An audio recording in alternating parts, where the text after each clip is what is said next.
অন্নপূর্ণা পোর্টালে অনলাইনে অ্যাপ্লিকেশান করেছিলেন, কিন্তু স্ট্যাটাস দেখাচ্ছে রিজেক্টেড।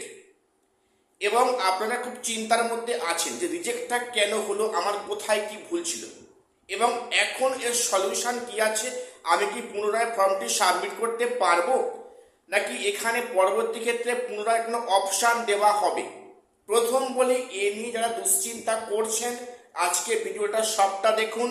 দুশ্চিন্তা করার বিন্দুমাত্র কারণ এখন অবধি নেই। আমি আজকে সে দিয়েই ডিসকাস করছি, এবং এই চ্যানেলটিকে প্রত্যেক সাবস্ক্রাইব করে রাখুন বিভিন্ন সামাজিক প্রকল্পের সঠিক আপডেট সঠিক সময়ে পাওয়ার জন্য। তো দেখুন, গতকাল থেকে কিন্তু অন্নপূর্ণা পোর্টালে সেখানে অ্যাপ্লিকেশান স্ট্যাটাস চেক করা যাচ্ছে। সেখানে বেসিক্যালি 3 ধরনের স্ট্যাটাস শো করছে। একটা অ্যাপ্রুভড, অর্থাৎ অ্যাপ্রুভ মিনস যে সমস্ত ক্যান্ডিডেট টাকা পেয়েছেন, অ্যাপ্রুভ হয়েছে। সেক্ষেত্রে অনেকের আবার পেমেন্ট ফেলিওর আসছে। এবং নাম্বার 2 দেখাচ্ছে সেখানে রিজেক্টেড, মানে বাতিল হয়েছে, এরা টাকা পাবেন না, এখন যা খবর। নাম্বার 3 আছে কি যে অ্যাপ্লিকেশন পেন্ডিং বা আন্ডার প্রসেস। এর কি অর্থ, সেটা কিন্তু আপনার এখন ভেরিফিকেশনের কাজ কমপ্লিট হয়নি। ঠিক আছে, তো যাদের এখানে দেখাচ্ছে যে অ্যাপ্লিকেশন রিজেক্টেড, তারা খুব দুশ্চিন্তা করছেন যে আমার বাড়ির পাশে সে পেল, আমি কেন পেলাম না। সরকারি চাকরি করে তার বাড়ির লোকেরা পেল, আমি কেন পেলাম না, আমার কোথায় ভুল ছিল। এই প্রশ্ন কিন্তু অনেকের মনে চুকি মারছে, এবং আপনারা অনেক ইউটিউব সার্চ করছেন। ভিডিওটা দেখুন। প্রথম বলি যে অ্যাপ্লিকেশন রিজেক্ট করার কিন্তু বেশ কিছু কারণ থাকে।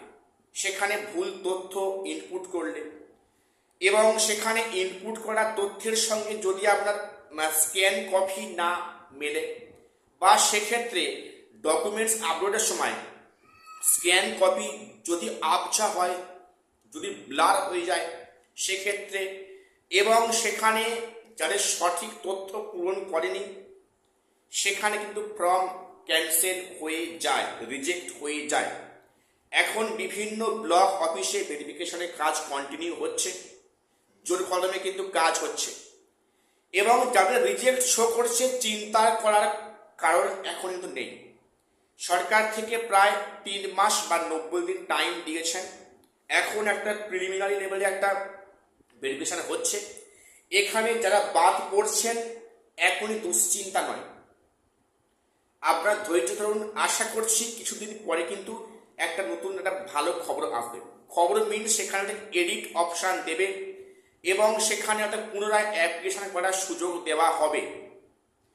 বিষয়টা এত কিন্তু সহজে মিটবে না, এটা মনে রাখুন। যে আপনার রিমান্ডে আপনি কোনো টাকা পাবেন না কোনোদিন, এমন কিন্তু হবে না। টাকা পাবেন, ধৈর্য ধরুন। এখনও যাদের রিজেক্ট শো করছে ওয়েট করুন। আশা করা যাচ্ছে যে 90 দিনের ভেতরে একটা সলিউশন আসবে, সেখানে হয়তো এডিট উইন্ডো খোলা হবে। কাজেই এখনই এতটা ভেঙে পড়ার দুশ্চিন্তা করার কোনো কারণ নেই। যারা টাকা পেয়েছেন খুবই ভালো, যারা পাননি দুশ্চিন্তা করবেন না, ওয়েট করুন। আশা রাখছি একটা ভালো খবর আসবে, এবং সেখানে হয়তো পুনরায় একটা রেকটিফাই একটা সুযোগ দেওয়া হবে। এখনই একটা হতাশার মধ্যে পড়বেন না, দুশ্চিন্তা করবেন না। তো এবারে আপনাদের যাদের রিজেক্ট হয়েছে প্লিজ কমেন্টসে লিখুন কোন ডিস্ট্রিক্ট এবং আপনি কোন তারিখে অ্যাপ্লিকেশন করেছিলেন। তাহলে সেক্ষেত্রে কিন্তু আমাদের ব্লক অফিসে গিয়ে বলতে শুনতে হবে যে এটা কেন রিজেক্ট হয়েছে, বা সেখানে এই তারিখের এগুলো কেন রিজেক্ট হয়েছে।